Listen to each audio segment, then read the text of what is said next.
మహకారపాలెం మండలంలో ఇప్పుడు డేట్ ఎప్పుడంటే భూసేకరణ 2012లో, అది కదా సార్, 2012లో భూసేకరణ చేశారు. వివిధ ఆంధ్రాకులు కానీ దీనికని ప్రాక్టీస్ కోసమని. దాంట్లో 186.14 సెంట్లు భూమి ఏపీ ఐఐసి, తెలుగులో అయితే ఆంధ్రప్రదేశ్ పారిశ్రామిక మౌలిక సదుపాయాల కార్పొరేషన్ లిమిటెడ్, దాంట్లో 186 ఎకరాలు తప్పుగా రికార్డ్ అయిపోయింది. రైతుల భూమి, అదే రైతులకి తెలియదు, కొన్నాళ్ళ తర్వాత తెలిసింది. ఎందుకు రికార్డ్ అయిందో యూపీఎస్సీ వాళ్ళకి తెలియదు, ఎక్కడుందో తెలియదు. అప్పటి నుంచి ఇప్పటి వరకు రైతులు పట్టా బుక్లు లేవు, పాస్బుక్లు లేవు. గవర్నమెంట్ ఇచ్చినటువంటి భూమి ఏదైతే అన్నదాత సుఖీబాబు కూడా రావట్లేదు. బ్యాంక్ రుణాలకు వెళ్దామంటే పాస్ పుస్తకాలు లేవు. ఇన్ని సంవత్సరాలు బట్టి ఎవరెక్కడ ఆ భూమి ఎక్కడుందో ఎవరికి తెలియదు, ఏ రికార్డులో ఉందో. అప్పుడు నా దృష్టికి వచ్చిన తర్వాత నేను వేసానంటే గవర్నమెంట్తో మాట్లాడి ఆ భూమి ఎక్కడుందో వెరిఫై చేస్తే ఇగో ఈ ఏపీ ఐఐసిలో ఉంది రికార్డుల్లో. అప్పుడు ఆ ఏపీఐసి రికార్డులు వెరిఫై చేస్తే వాళ్ళు ఆశ్చర్యపోతాడు, ఈ 150 ఎకరాలకు వచ్చింది మాకు తెలియనట్టు. తెలుసు, ఇది తెలీదు. అప్పటి నుంచి ఇప్పటి వరకు ఇన్ని సంవత్సరాలు కూడా రైతుల పాపం భూములు లేక, రుణాలు లేక, ప్రభుత్వం ఇస్తున్నటువంటి ఈ బెనిఫిట్స్ లేక, పెళ్లి చేసుకోవాలంటే భూమిని తనఖా పెట్టడానికి అవకాశాలు లేక చాలా ఇబ్బంది పడ్డారు. దాని మొత్తం మీద మేము చంద్రబాబుతో మాట్లాడి ఆదేశాలు ఇచ్చి ఆర్డీఓ గారిని, ఎంఆర్ఓస్ అందరినీ కూడా అన్ని వెరిఫై చేసి కొన్ని బస్తాల రికార్డు వెరిఫై చేశారయ్యా. ఫైల్స్ 10 బస్తాలు ఉన్నాయండి. 10 బస్తాల రికార్డు కూర్చొని వెరిఫై చేశారు ఈ ఆఫీసులో. అప్పుడు దొరికింది ఈ 185 ఎకరాలను. ఇప్పుడు ఆ 185 ఎకరాలు గవర్నమెంట్ పర్మిషన్ మీద మన అనకాపల్లి జాయింట్ కలెక్టర్ గారు దాన్ని బాగా పరిశీలించిన తర్వాత ఆ భూములన్నీ కూడా రైతులకు తిరిగి ఇచ్చేలాగా జీవో ఇవ్వడం జరిగింది. జీవో నెంబర్ ఎంత అనేది, అనకాపల్లి వారు జాయింట్ కలెక్టర్ అనకాపల్లి వారు ఉత్తర్వులు ఆర్సీ నెంబర్ 12/19/2025/D3/26/11/25 తారీఖున ఆర్డర్స్ ఇవ్వడం జరిగింది. ఇప్పుడు ఈ భూములన్నీ కూడా రైతులకు యాన్వర్ అయిపోతాయి. ఎన్ని ఎకరాలు ఇది? 186 ఎకరాలు. ఎంతమంది రైతులు నష్టపోయింది? 246 మంది రైతులు.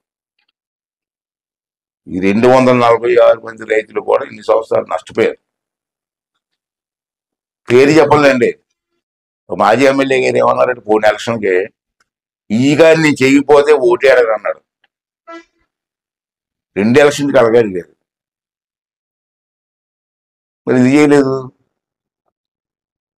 అంచేత అతని గురించి మాట్లాడడం నాకు ఇష్టం లేదు, నా పని నేను చేసుకుని పోతాం. కానీ దీని ప్రకారంగా ఆర్డర్స్ వచ్చేస్తే ఇప్పుడు నేనేమన్నానంటే ఈ ఆర్డర్స్ రావడం కాదు, ఆర్డర్స్ రావడం ఒక ఎత్తు. ఆర్డీఓ గారిని, ఎంఆర్ఓ గారిని ఇద్దరిని కలిసి,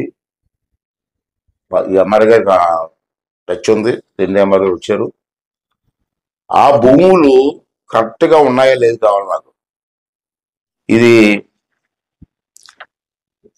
ఈ విధంగా ఇది రావడం వల్ల ఇంతమంది రైతులు వచ్చారు.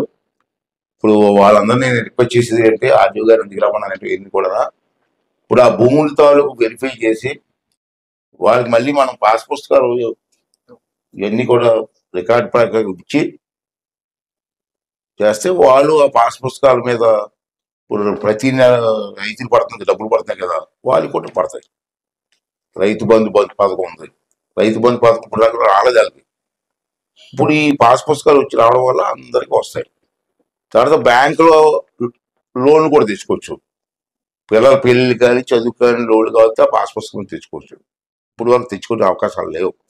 అంటే ఇటువంటి మంచి కార్యక్రమానికి మరి చంద్రబాబు నాయుడు గారిని ఆమోదం చెప్పి ముందు అతను కూడా ఎలా తీసుకున్నారు, ఊరినే తీసుకున్నారా ఏంటని అడిగారు. లేదు సార్ జరిగింది, అన్యాయం జరిగింది చూడడం అంటే అసలు వెరిఫై చేయించారు. వెరిఫై చేస్తే జాయింట్ కలెక్టర్ గారు కూడా పాపం ఆమె లేడీ అయినప్పటికీ కూడా శ్రద్ధ వహించి ఈ కార్యక్రమాన్ని పూర్తి చేసినందుకు ఆమెకు కూడా ధన్యవాదాలు తెలుపుకుంటూ మరి లోకల్ నాయకులు కొన్ని కోరేది ఏంటంటే అన్యాయం జరగకుండా చూడవలసిన బాధ్యత లోకల్ నాయకులు కూడా మాకు. అంటే చాలా నష్టపోయారు 2 సంవత్సరాలు, ఇంకా అన్యాయం జరగడానికి వీల్లేదు. అంటే ఈ కార్యక్రమానికి శ్రీకారం చుట్టినే ఆమోదం తెలిపిన చంద్రబాబు నాయుడు గారికి ఇవన్నీ కలెక్టర్ గారు కూడా ప్రత్యేకమైన శ్రద్ధ తీసుకొని జాయింట్ కలెక్టర్ గారు ఎంతో సహకరించారు వారికి.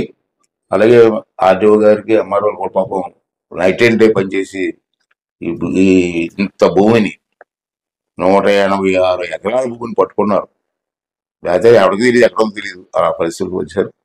వాళ్ళు ప్రత్యేకంగా ధన్యవాదాలు తెలపాలని ఇది రైతులందరూ కూడా ఇమీడియట్ గా లోకల్ ఎంఆర్ఓ గారిని కలిసి ఆ భూమి వివరాలని చెప్పి వారు కూడా ఫీల్డ్ లోకి వెళ్తారు. వాళ్ళందరికీ ఎవరి భూమి వాళ్ళకి పంచి పాస్ పుస్తకాలు ఇచ్చి ఏర్పాటు చేస్తే అందరూ బెనిఫిట్ చెందుతారని చెప్పి ఉద్దేశం. ఆ విషయం మీకు చెప్పాలని చెప్పి ఈరోజు మీ అందరికి వెళ్ళడం జరిగిందండి. రెండవది ఏంటంటే ఆంధ్రా కంపెనీ, ఇది వేరే సబ్జెక్ట్. మీరు రెండు డివైడ్ చేయండి, ఒకే సబ్జెక్ట్. వారు ప్రతాప్ రెడ్డి గారి కంపెనీ, అది అందరికి తెలిసిందే. వాళ్ళు ఫైనాన్షియల్ గా కొన్ని డౌన్ అయ్యడం ఏ కారణం తెలియదు, సరిగ్గా రన్ చేయలేపారు. రన్ చేయకపోవడం వల్ల ఒకటి ఫ్యాక్టరీ అనుకున్న స్థాయికి వెళ్ళలేదు. తర్వాత ఖనిజ సంపద కూడా లేదు ఇక్కడ. చింతపల్లి అనుకున్న చింతపల్లి అవ్వలేదు, ఒరిస్సా నుంచి తెద్దాం అనుకున్నారు, అది కూడా అవ్వలేదు. అనుకున్న స్థాయిలో ఫ్యాక్టరీ రన్ చేయలేపారు. ఇప్పుడు దాంట్లో 50% రష్యా వాళ్ళకి అమ్మేశారు. కొనేసిన తర్వాత వీళ్ళు అమ్మేశారు 50%. వాళ్ళ ప్రతినిధి వచ్చి నన్ను కలిశారు హైదరాబాద్లో. పుతిన్ గారి ప్రతినిధి అతను సెక్రటరీ వచ్చి కలిశారు. సార్ మీరు మధ్యనే వెహికల్స్ ఆఫ్ చేశారట, మరి మేము కూడా తీసుకున్నాం, మీకు ఏమైనా ప్రాబ్లమ్స్ ఉంటే చెప్పండి అని అడిగారు నన్ను. చంద్రబాబు గారు కూడా లోకల్ అయ్యన్ పత్రిక గారు ఉంటారు, మాట్లాడమని చెప్పారు. చెప్తే నా దగ్గరికి వచ్చారు. నేను ఒకటే చెప్పాను, నా కండిషన్ ముందే చెప్పానండి. నేనే కాదు, కొనతాల రామకృష్ణ గారు మంత్రిగా ఉన్నప్పుడు రాజశేఖర రెడ్డి గారు సీఎం ఉన్నారు, నేను ఎమ్మెల్యేగా ఉన్నాను. ఆవిడ రాజశేఖర రెడ్డి నన్ను పిలిచి కొనతాల రామకృష్ణ పిలిపించి అడిగితే మేము ఒప్పుకున్నాం, కానీ కొన్ని కండిషన్ పెట్టాం, ఆ కండిషన్ ఫుల్ఫిల్ చేయట్లేదు వాళ్ళు అంటే నేను అడ్డుకుంటానన్నాను. సరే ఆ సంగతి వదిలేయండి, మేము వచ్చాం కదా కొత్తగానా, ఈ కండిషన్ ఏంటి అడిగారు.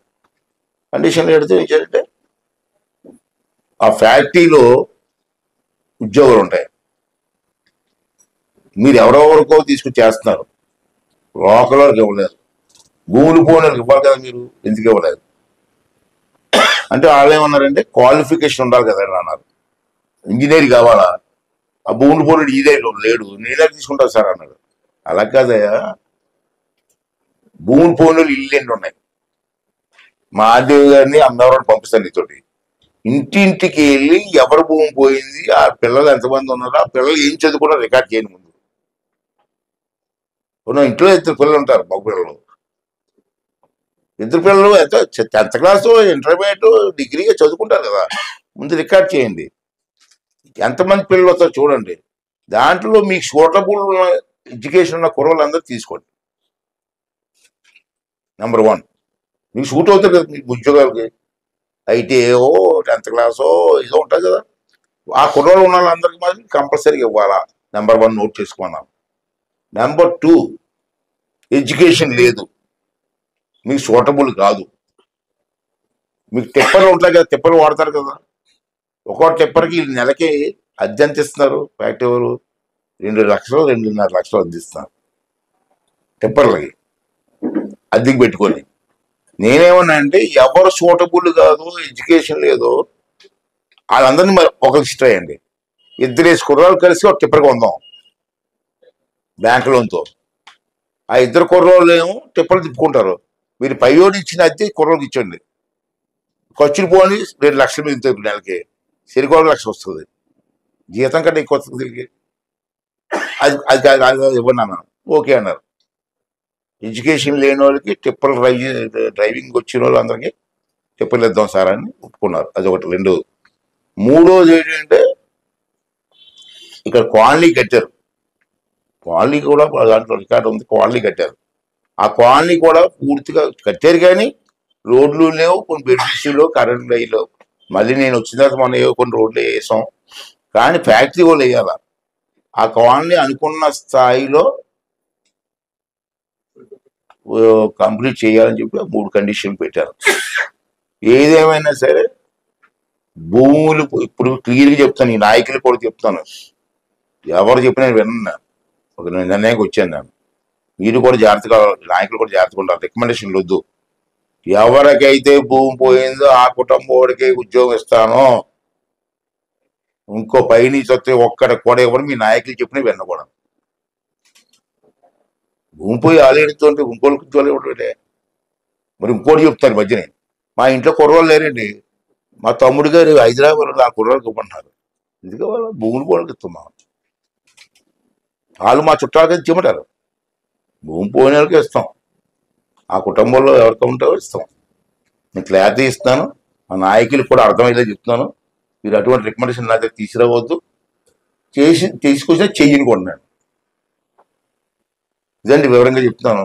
ఈ రెండు సబ్జెక్టులు మీకు. ఫస్ట్ సబ్జెక్ట్ అయితే ఇంపార్టెంట్ నాకు. అంటే ఇన్ని సంవత్సరాలు పెట్టి ఆ భూమి ఎక్కడ ఉందో రైతులకి తెలియదు, మాకు తెలియదు.